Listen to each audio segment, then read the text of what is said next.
Okay, so sorry about the reflections, but this is the day after the repair on the coax going to the SteppIR.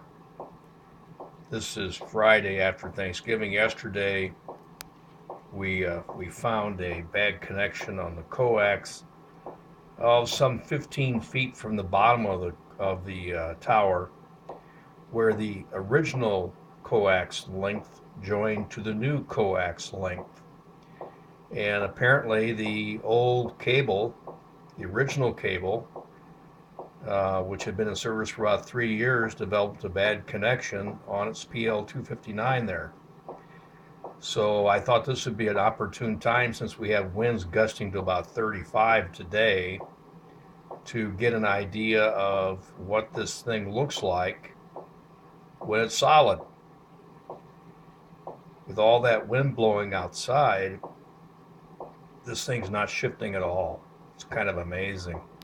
Let me see if I can get it just a little bit better here. Doing this through the camera is kind of difficult. Let's see, 10 to, let's say 10.2. Well, heck, let's just do 10.5. Now you can see the actual dip there, about 10.14. The SteppIR is set for 10.10, so that's perfectly acceptable, under 1.5 to 1.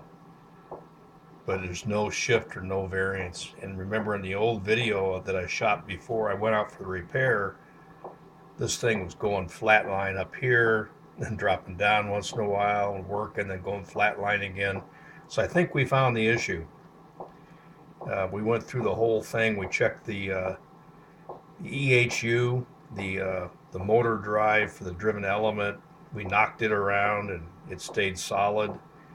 By the way, it was solid. There was no signal, and then I dropped the tower down, nested it, and the signal came back. And so I thought I jostled something at the antenna or connection or something like that. So I started at the EHU, the driven element of the SteppIR, and started working with that, and it seemed solid.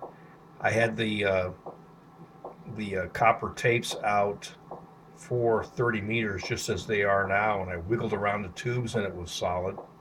This is with the VNA connected to the feed point at the bottom of the tower. So then I worked backwards and checked the connection at the 80-meter box. It was okay. Checked the connection at the choke loop, and it was okay. Checked the connection to the feed through at the top of the tower. Couldn't get anything to act up there. Was getting about ready to replace all the coax from the top of the tower on out. Then I thought, well, I'm going to go back and check the down feed again. So I went through and I started just shaking and moving the coax bundle that runs down to the bottom of the tower. And like I say, I got about 15, 18 feet from the end, and found it was, I just barely touched it there, and I would lose the signal or get the signal, as the case may be. So I opened up uh, the spiral wrap there. The entire bundle's in a spiral wrap, plastic wrap. Opened it up there, and sure enough, there's the splice that connected the original coax to the extended lengths that would take me to the bottom of the tower.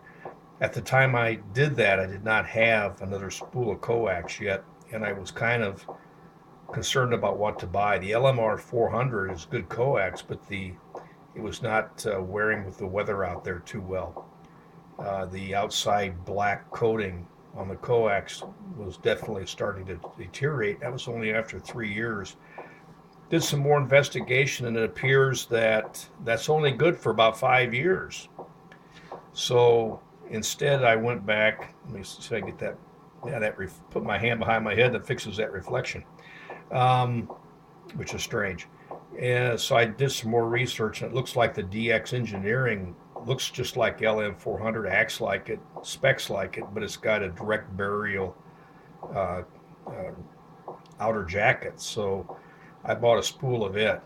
I did run one extra length of the DX Engineering down the tower, just for an instance like this. And if I couldn't have got this fixed with replacing the PL259, which I did out in the field, by the way, and there was no wind yesterday, so it was very easy to do with just the big black Weller and a few tools out there, put a new PL259 on it. If I couldn't have got this thing fixed, I would have just switched to the reserve coax or the spare coax that's in this bundle.